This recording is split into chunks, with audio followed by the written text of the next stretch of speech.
Today's topic is equilibrium of body. We have read that when a force acts on a body, it can produce translational motion if the body is free to move or can produce rotational motion if the body is fixed at a point. इसका मतलब है कि अगर हम externally कोई force apply करते हैं तो वो बॉडी जो है अगर फ्री टू मूव है तो ट्रांसलेशनल मोशन यानी कि लीनियर मोशन प्रोड्यूस करेगा, और अगर पाइवटेड है किसी पॉइंट पे तो वो रोटेशनल मोशन एग्जिबिट करेगा.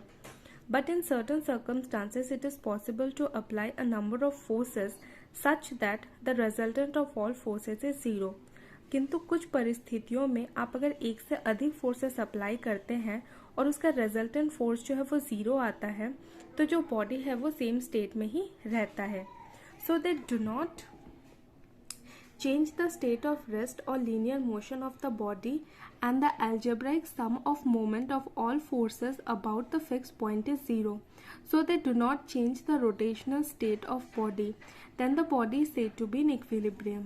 यानी अगर एक्सटर्नल फोर्स या एप्लीकेशन की वजह से कोई ऑब्जेक्ट अपने स्टेट में स्थिर रहता है, यानी कि यहाँ पे जो स्टेट है वो तीन तरीके का हो सकता है. या तो वो रेस्ट में है तो रेस्ट में ही रहेगा, और अगर लीनियर मोशन एग्जिबिट कर रहा है तो लीनियर मोशन ही एग्जिबिट करेगा, और अगर रोटेशनल मोशन एग्जिबिट कर रहा है तो रोटेशनल मोशन ही एग्जिबिट करेगा. तो इन परिस्थितियों में तो बॉडी को हम बोलेंगे कि वो इक्विलिब्रियम में है. डेफिनेशन वाइज देखिए, when a number of forces act on a body produces no change in its state of rest or of linear or rotational motion, the body is said to be in equilibrium. अगर अब एक से अधिक force के application के बावजूद भी किसी बॉडी के स्टेट में कोई चेंज नहीं आ रहा है, यानी जो बॉडी रेस्ट में है वो रेस्ट में ही रहता है, जो बॉडी लीनियर मोशन में था वो लीनियर मोशन ही एग्जिबिट करता है, और जो बॉडी रोटेशनल मोशन में था वो रोटेशनल मोशन ही एग्जिबिट करता है, तब हम कहते हैं कि वो बॉडी जो है वो इक्विलिब्रियम में है. Kind of equilibrium. Now the equilibrium is of two kinds, static equilibrium and dynamic equilibrium. Static equilibrium, when a body remain in the state of rest under the influence of several forces, the body is in static equilibrium. तो equilibrium जो है वो दो प्रकार के होते हैं, static equilibrium और dynamic equilibrium. Now static equilibrium का मतलब है बॉडी स्थिर रहेगा, डायनामिक इक्विलिब्रियम का मतलब है बॉडी इक्विलिब्रियम में तो रहेगा लेकिन मोशन में रहेगा.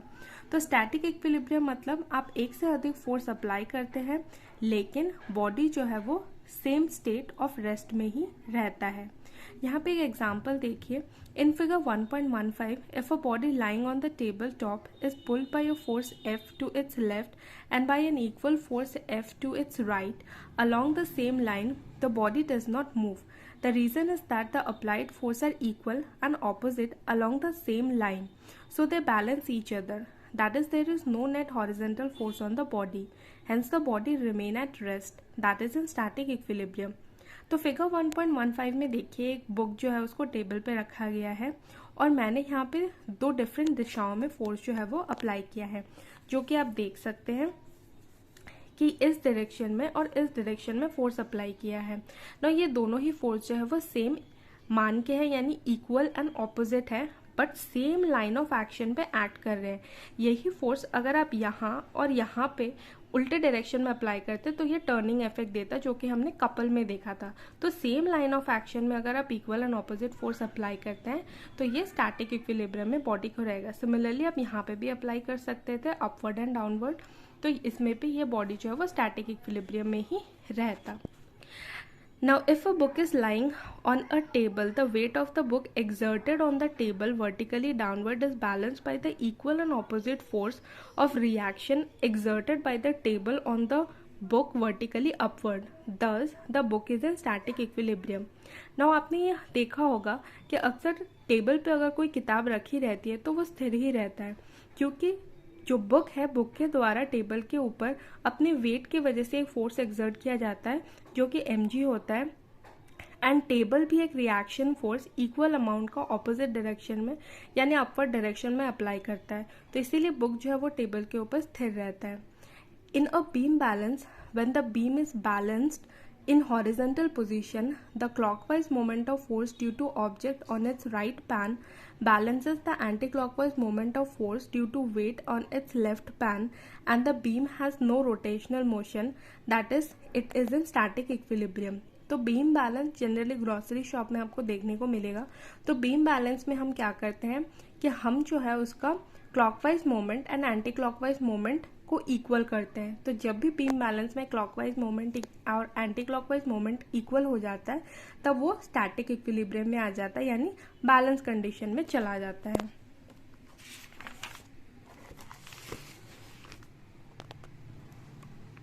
नेक्स्ट है आपका dynamic equilibrium. Dynamic equilibrium, now when a body remain in the same state of motion, translational और rotational, under the influence of several forces, the body is said to be in dynamic equilibrium. तो dynamic equilibrium का मतलब है यहाँ पे body जो है वो स्टेट ऑफ मोशन में रहेगा. अगर बॉडी लीनियर मोशन एग्जिबिट कर रहा है तो वो लीनियर मोशन ही एग्जिबिट करेगा, और अगर रोटेशनल मोशन एग्जिबिट कर रहा है तो रोटेशनल मोशन ही एग्जिबिट करेगा, आप चाहे जितना भी एक्सटर्नल फोर्स जो है एप्लीकेशन के बावजूद भी. तब हम इसको डायनामिक इक्विलिब्रियम कहेंगे. एग्जाम्पल के तौर पे देखिए, a rain drop reaches the earth surface with a constant velocity. The weight of the falling drop is balanced by the sum of the buoyant force and the force due to friction or viscosity of air. Thus the net force on the drop is zero, so it fall down with a constant velocity. तो rain drops जो है वो जब earth surface पे reach करती है तो वो कांस्टेंट वेलोसिटी पे ही रीच करती है. ना इसका कारण है कि जो बॉयंट फोर्स है और जो एयर फ्रिक्शन है जिसको हम विस्कोसिटी भी बोलते हैं, तो ये दोनों फोर्स जो है वो आपस में बैलेंस कर देती है और इसीलिए रेन ड्रॉप जो है वो कांस्टेंट वेलोसिटी से अर्थ सरफेस पे फॉल करती है. Similarly, an airplane move at a constant height when upward lift on it balances its weight downward. तो एक कांस्टेंट हाइट पे जाने के बाद एयरप्लेन जो है वो भी एक कांस्टेंट वेलोसिटी से मूव करता है, बिकॉज उसका जो वेट अपवर्ड वेट है वो डाउनवर्ड वेट, ये दोनों बैलेंस्ड हो जाती है. A stone tied at the end of a string when whirled in a circular path with a uniform speed in a dynamic equilibrium because the tension in the string provide the centripetal force required for circular motion. तो जब भी आप किसी पत्थर को किसी रस्सी पे बांध के घुमाते हैं तो वो यूनिफॉर्म वेलोसिटी में मूव करता है, क्योंकि यहाँ पे जो आपने वायर लिया हुआ है या जो रस्सी ली हुई है उसमें जो टेंशन प्रोड्यूस होता है वही उसको सेंट्रिपिटल फोर्स प्रोवाइड करता है, जिसके वजह से वो सर्कुलर मोशन जो है एग्जिबिट कर पाता है. एंड सेम रीजन की वजह से ही similarly the motion of a planet around the sun और the motion of the satellite around the planet और the motion of the electron around the nucleus of an atom are in dynamic equilibrium. In each case the force of attraction on the moving body provide the centripetal force for circular motion. Now इसी चीज़ पे आधारित होकर planet अपने orbit में सन के चारों तरफ घूमते हैं, सैटेलाइट अर्थ के चारों तरफ घूमता है एंड इलेक्ट्रॉन भी अपने ऑर्बिट पे न्यूक्लियस के चारों तरफ घूमता है, इसी सेम प्रिंसिपल के ऊपर बेस करके. और ये सारी ही सिचुएशन जो है डायनामिक इक्विलिब्रियम का एग्जाम्पल है. Now condition for equilibrium. Dynamic equilibrium में होने के लिए इंपॉर्टेंट कंडीशंस क्या है? Now for the above example we find that the following two conditions must be satisfied for a body to be in equilibrium. तो ये दो निम्नलिखित कंडीशंस हैं जो सेटिस्फाई करनी पड़ेगी हर बॉडी को अगर वो इक्विलिब्रियम में रहना चाहते हैं. The resultant of all the forces acting on the body should be zero. तो जितने भी फोर्सेस एक्ट हो रहे हैं बॉडी के ऊपर उसका रिजल्टेंट जो है वो जीरो होना चाहिए, यानी sum of all the forces zero होना चाहिए. The algebraic sum of moment of all the forces acting on the body about the point of rotation should be zero. तो पाइवटल पॉइंट के अबाउट पे सारे moment of force का सम भी zero होना चाहिए. इसका मतलब होता है the sum of the anti clockwise moment about the axis of rotation must be equal to the sum of clockwise moment about the same axis. तो सेम एक्सिस के अगेंस्ट में clockwise moment and anti clockwise moment का sum जो है वो zero होना चाहिए. Next topic जो है वो है principal of moment. When several force act on a pivoted body, they tend to rotate in about an axis passing through the pivot.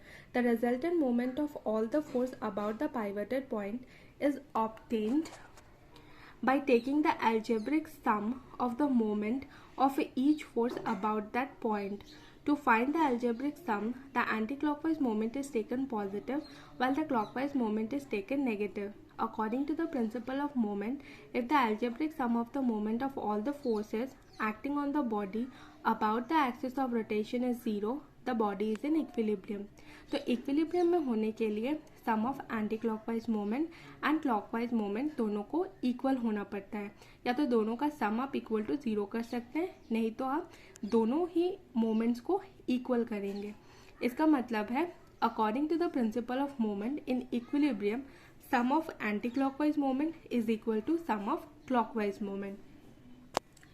A physical balance और beam balance work on the principle of moment. तो जो beam balance है, जो हम numericals में भी देखेंगे, वो इक्विलिब्रियम प्रिंसिपल के ऊपर ही बेस्ड होकर काम करती है, यानी moment of principle of moment के ऊपर बेस करके काम करती है. नेक्स्ट है verification of the principle of moment. Now इसका प्रूफ क्या है या इसको हम कैसे वेरीफाई करेंगे. ना suspend a metre rule horizontally from a fix support by means of a strong thread at O as shown in the figure 1.16. तो आप फिगर 1.16 को देखिए. यहाँ पे एक मीटर स्केल लिया गया, यानी 100 सेंटीमीटर की एक स्केल ली गई है, जिसको O पॉइंट पे मैंने फिक्स किया है या पाइवट किया गया है. Now suspend 2 spring balance A and B on the metre rule on either side of the thread. तो थ्रेड के ईदर साइड पे मैंने 2 स्प्रिंग बैलेंस अटैच किया है, एक पॉइंट A पे एक पॉइंट B पे, जिसपे मैंने 2 वेट भी अटैच किए हैं, W1 W2. A पॉइंट पे W1 वेट अटैच किया गया है, W2 B पॉइंट पे अटैच किया गया है. द मीटर रूल में tilt to one side. Now adjust either the slotted weight on the spring balance or the position of the spring balance on either side of thread in such a way that the meter rule again become horizontal. तो इस position पे जब आपने A position पे W1 wait डाला है और B position पे W2 वेट डाला है, इसके वजह से मीटर स्केल जो है वो टिल्टेड, यानी किसी एक तरफ पे ये झुक सकता है. नाउ अब इस झुके हुए स्केल को आप सीधा करने के लिए 2 काम कर सकते हैं. या तो आप A एंड B का पोजीशन एडजस्ट कर सकते हैं, एडजस्ट करके इसको मीटर स्केल को इक्विलिब्रियम में ला सकते हैं, नहीं तो आप W1 एंड W2 वेट को एडजस्ट कर सकते हैं एंड मीटर स्केल को इक्विलिब्रियम में ला सकते हैं. Let the weight suspended from the spring balance A on the right side of the thread be W1 at a distance OA equal to L1.